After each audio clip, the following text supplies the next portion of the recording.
یہ کتاب ہے کتاب المنمق فی اخبار قریش، تالیف احمد ابن حبیب البغدادی، متوفى سنہ 245، یہ بخاری سے بھی پہلے کا عالم دین ہے، چاپ عالم الکتب، سنہ 1985 میں چھپی ہے جی۔ قریش کے بڑے بڑے لوگ، صفحہ 371، کون ہے اس میں؟ قریش کے بڑے لوگوں میں سے ایک عبداللہ ابن جدعان کا نام ہے۔ عبداللہ ابن جدعان کون ہے؟ کان لہ منادیان ینادیان احدہما باسفل مکہ، اس کا بزنس کاروبار تھا، کاروبار کے لیے دو نعرے لگواتے ہیں نا، مثلا آپ گئے ہوں گے نا اتوار بازار کراچی میں یا جمعہ بازار، وہاں پہ لوگ نعرے لگاتے ہیں کہ وہ کباڑی والے نا پیاز 5 روپے کلو، پیاز 5 روپے کلو، ٹھیک ہے نا، اب تو 5 روپے میں تو نہیں ہوگا، زیادہ ہوگا اس طرح اس کے کاروبار کے لیے وہ اس نے ملازم رکھے تھے کہ تم سڑک پہ جا کے نعرے لگانا کسٹمرز لانے کے لیے۔ ایک مکے میں نچلی سڑک پہ تھا، ایک مکے کے اوپر والی سڑک پہ تھا، ایک ابو سفیان ابن عبد الاسد تھا، ایک ابو قحافہ تھا۔ ابو قحافہ کون ہے جی؟ ہاں، عائشہ صاحب کے دادے ہیں، عائشہ صاحبہ کے دادے، یہ ابو بکر کے یعنی والد صاحب، یہ ابو قحافہ۔ اچھا، یہ عبداللہ ابن جدعان کے ہاں منادی کا کام کرتے تھے کہ سڑک سے لوگوں کو لایا جائے۔ اب سڑک سے لوگوں کو لایا جائے کس کام کے لیے؟ یہ ابن جدعان کا کاروبار کیا تھا؟ تعویل و مختلف الحدیث لابی محمد عبداللہ ابن مسلم ابن قتیبہ، متوفى سنہ 274، چاپ المکتب الاسلامی، سنہ 1999 میں کتاب چھپی ہے۔ یہ کسب الایما، کنیزوں سے کنجروں والا کام کرانا، یعنی چکلا چلانا، کنیزوں سے چکلا چلانا، یہ رسول پاک صلی اللہ علیہ وسلم نے نہا عن کسب الایما، صلی اللہ علیہ وسلم، رسول اللہ صلی اللہ علیہ وسلم نے کہا کہ چکلے بند کرو چکلا ممنوع، کنیزوں سے زنا کروانا، اس کے درآمد سے پیسے بنوانا، یہ غلط ہے۔ اچھا، انک الکسب الذی نہا عنہ رسول اللہ صلی اللہ علیہ وآلہ هو اجر البغاء، اجر البغاء، رسول پاک صلی اللہ علیہ وآلہ وسلم نے جس کنیزوں کی درآمد سے نہی کیا وہ زنا کی کیا ہے؟ فیس ہے، کہ آپ کے مثلا 5 کنیز ہے نا، اگر ان کو آپ زنا پہ لگا دیں کہ بھئی تم چلو زنا کر دو، پیسے دلاؤ، تو وہ زنا کے جو فیس ملتے ہیں اس کو پیغمبر صلی اللہ علیہ وسلم نے منع کر دیا۔ وَكَانَ أَهْلُ الْجَاهِلِيَّةِ يَأْمُرُونَ إِمَاءَهُمْ بِالْبِغَاءِ وَيَأْخُذُونَ أُجُورَهُنَّ، جاہلیت کے لوگ کیا کرتے تھے؟ اپنے کنیزوں کو ان سے یہی کام کراتے تھے کہ یہ اپنے کنیزوں سے زنا کرواتے تھے، اور جو زنا کرتا اس سے کچھ پیسے لیتے تھے، زندگی چلتی تھی ان کی۔ وَكَانَ لِعَبْدِ اللَّهِ ابن جدعان امام، عبداللہ ابن جدعان جن کے ہاں ابو قحافہ ملازم ہے ابو قحافہ صاحب کا کام کیا کہ سڑک پہ جا کے عربوں کو نعرے لگانا، کیونکہ مکے میں مسافر بہت آتے تھے نا، تجارتی قافلے بہت آتے تھے، اور ادھر لوگ حج زیارت کے لیے بھی آتے تھے، مشرکین بھی جو ہے وہ زیارت کرتے تھے کعبہ کا۔ اس کے لیے اس کے کنیز تھے یسعینہ کیا کہ وہ زنا کراتی تھی۔ وقال وهو في الجاہلیت سید تیم، اور جاہلیت میں یہ بنی تیم کا سردار تھا۔ ابو بکر کا خاندان کون سا خاندان ہے؟ بنی تیم۔ عائشہ کس خاندان سے؟ بنی تیم سے۔ یہ لوگ سب تیمی ہیں۔ سو تیم کا جو خاندان ہے ان کا جو سردار ہے اس کا کام ہے چکلا چلانا، اور ابو بکر کے والد صاحب ادھر کام کرنا ہے۔ اچھا، تو اللہ تعالیٰ نے آیت نازل کی ہے کہ یہ کام جو ہے یہ چکلا بند، اور یہ زنا کے پیسے جو آتے ہیں یہ بند ہو جانا چاہیے۔ اچھا،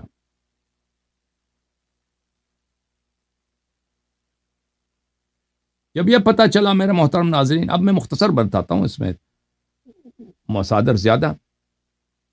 اب ابو بکر صاحب، آپ کہتے ہیں اس نے مال بڑے خرچ کیے نا اسلام کے راستے میں، تو بھائی کم از کم یہ اپنے والد صاحب کو وہاں سے نکال دیتے نا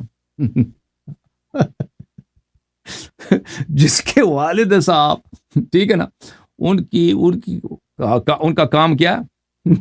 ان کا کام یہی ہے کہ بھئی وہ جاتے ہیں ادھر سڑک پہ، لوگوں کو بلاتے ہیں ادھر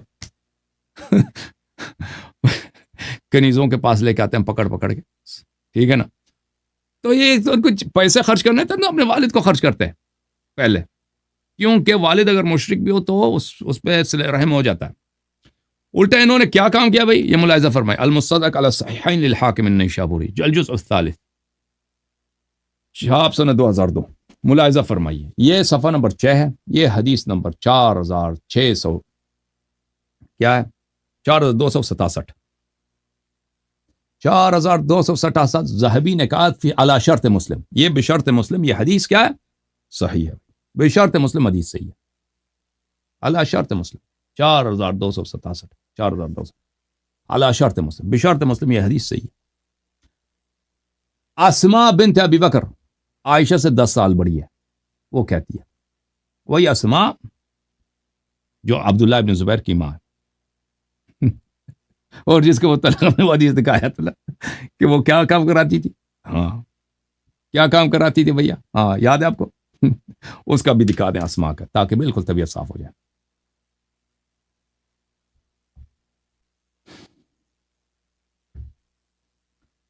یہ کتاب ہے مسند ابو داؤد 43 چاپ دار ہجر جزء ثالث سن 1999 میں چھپی ہے۔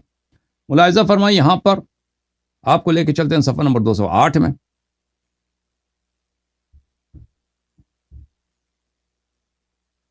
صفحہ نمبر 208 حدیث نمبر 1742، حدیث صحیح، حاشیہ نمبر 3 ہے نا، حدیث صحیح۔ اچھا حدیث کیا ہے بھائی؟ حدیث یہ ہے، راوی کہتا ہے کہ ہم گئے اسماء بنت ابی بکر کے پاس، فسألناها عن متعة النساء، عورتوں کے ساتھ متعہ کرنا، قال فعلناها على عهد النبی صلی اللہ علیہ وسلم، رسول اللہ صلی اللہ علیہ وسلم کے زمانے میں ہم یہی تو کرتے تھے، سارا دن ہمارا یہ چلتا تھا، ٹھیک ہے وہی اسماء۔ ایک اور میں اس کا دکھا دوں آپ کو ریکارڈ اس کا، اسماء عائشہ کی جو بڑی بہن ہے، ابو بکر کی بڑی بیٹی،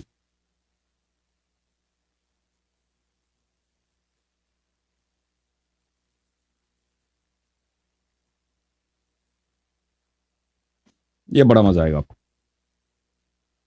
یہ محاضرات الادباء، محاضرات الادباء ومحاورات الشعراء والبلغاء، تالیف الراغب الاسبہانی، جو بہت ہی معروف ہے، راغب اصفہانی ادیب مفسر ہے، چاپ منشورات مکتبۃ الحیات۔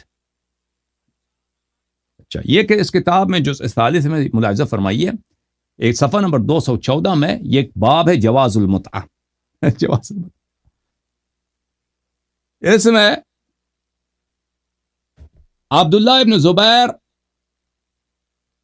عیر عبداللہ ابن عباس بتحلیل المتعہ، عبداللہ ابن زبیر نے طعنہ دیا عبداللہ ابن عباس کو کہ تو کیسا آدمی ہے، تو کہتا میں بنی ہاشم کا ہوں، رسول پاک صلی اللہ علیہ وسلم کا چچا ساتھ بیٹھا ہوں، تو خود متعہ کو جائز سمجھتا ہے، کتنا بغیرتی ہے متعہ، تو کتنا بغیرت آدمی۔ اس نے تعیر کیا یعنی اس نے طعنہ دے دیا، کس کو؟ ابن زبیر نے، عبداللہ ابن زبیر نے عبداللہ ابن عباس کو۔ فقال له سل امك كيف سطعت المجامر بينها وبين ابيك،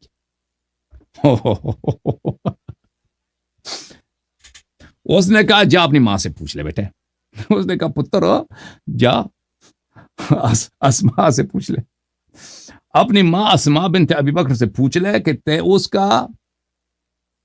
اس کا واسطہ تیرے ابے کے ساتھ کیسے پڑا تھا، تیرا نطفہ کیسے منعقد ہوا ہے۔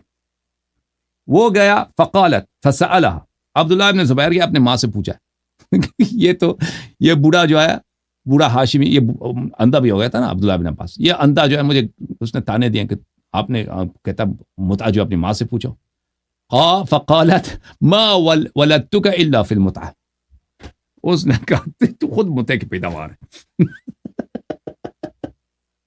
عبداللہ ابن زبیر سے کیا کہا؟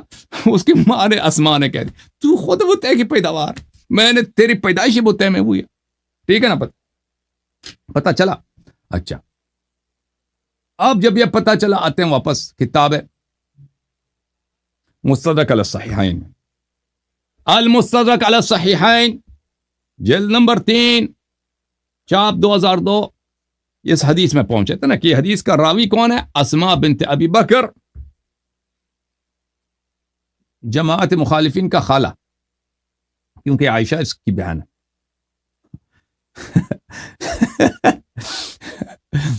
اب کہتا ہے آپ نے گالی دیا بھائی. روایات ان کی پڑھے نا, کہتے ہیں گالی دے دی اللہ یاری نے. میں گالی والی نہیں دیتا. یہ کس نے مشہور کر دیے؟ دو جماعتوں نے, مولویوں نے, شیعہ مولویوں نے اور مخالفین کے مولویوں نے. یہ کہتے ہیں اللہ یاری گالی دیتا ہے, گستاخی کرتا ہے. اور بھائی میں آپ کی روایت پڑھ رہا ہوں, حدیث میں یہی لکھا ہے. تمہیں جواب نہیں آتا, تم مجھے کہتے ہو کہ تو گالی دیا. اب شیعہ مولویوں سے پوچھو نا اللہ یاری سے کیوں مناظرہ نہیں کرتا, گفتگو نہیں کرتا, کہتے ہیں وہ گالی دیتا ہے. اور تم نے دیکھا میں نے گالی دی ہو؟ ہاں میں ان کی کتابوں سے دکھاتا ہوں بھائی. بہرحال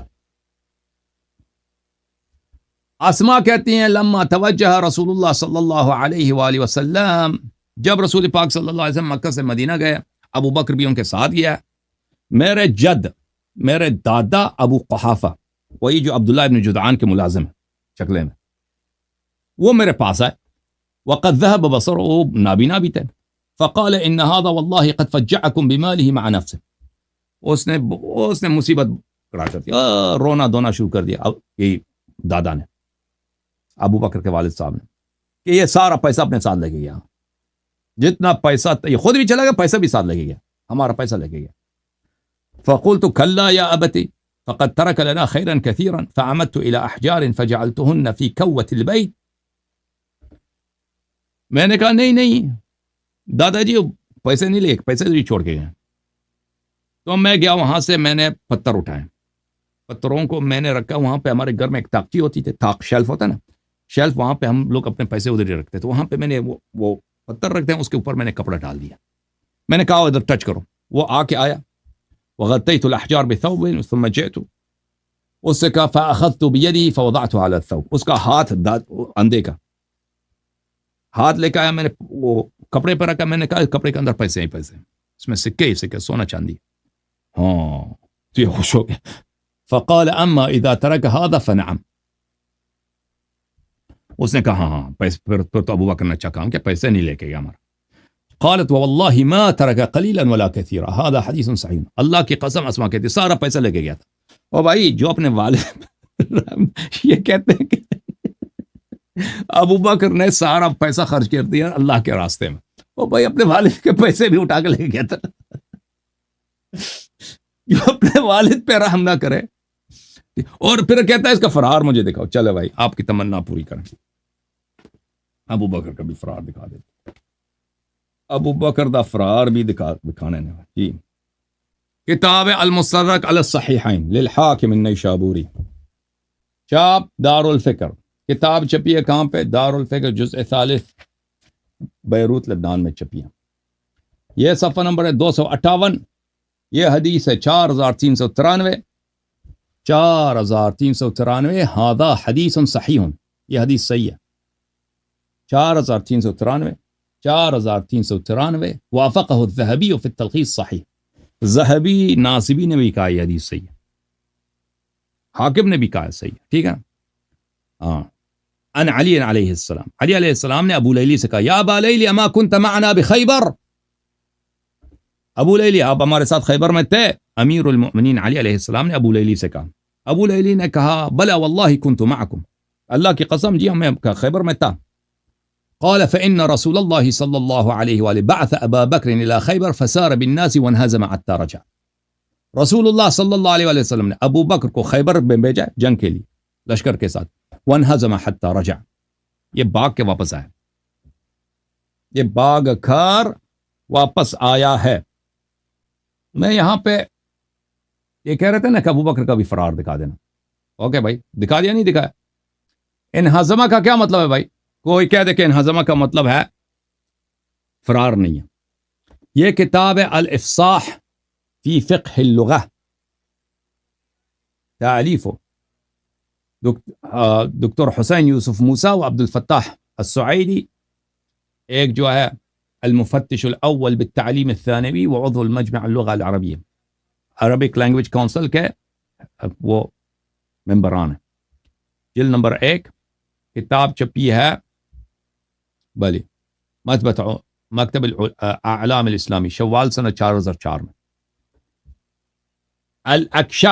الاکشف کی شرح میں فرماتے ہیں الذی لا یثبت فی الحرب, جو جنگ میں ثابت نہیں رہتا. کشف یکشف کشفا انہزم فی الحرب, کشف یکشف کشفا یعنی جنگ میں ثابت نہیں رہا، بھاگ گیا. شمس العلوم ودواء الكلام من كلام العرب من الكلوم، تعلیف نشوان بن السعید الحمیری، نشوان بن السعید الحمیری، متوفى سنہ 573، جلد نمبر ہے 10. یہاں پر یہ صفحہ سنہ 1999 میں چھپی. یہاں پہ ملاحظہ فرمائیے، الانہزام، انہزام، انہزم الجیش اذا ولوا مدبرین، جیش منہزم ہو گیا، لشکر منہزم ہو گیا، یعنی دشمن کی طرف پشت کر کے بھاگ گئے. المجموع المغیث فی غریبی القرآن والحدیث، تألیف ابو موسیٰ ابن ابی بکر الاسبہانی، متوفى سنہ 581. ملاحظہ فرمائیے اس کتاب میں ولوا الدبر والادبار اذا انہزموا، دشمن کی طرف پشت کر کے بھاگ جانا یعنی منہزم ہو گئے، انہزام کر دی. تاج العروس من جواہر القاموس، جزء 11، ولا صفحہ نمبر 270، ولا دبرہ انہزم، دشمن کی طرف اپنا تشریف کر لینا نا، تشریف انہزم. بہرحال پتہ چل گیا میرے محترم بھائیو، او بھائی پتہ چل گیا نہیں پتہ چلا، ابو بکر کا بھی ہو گیا.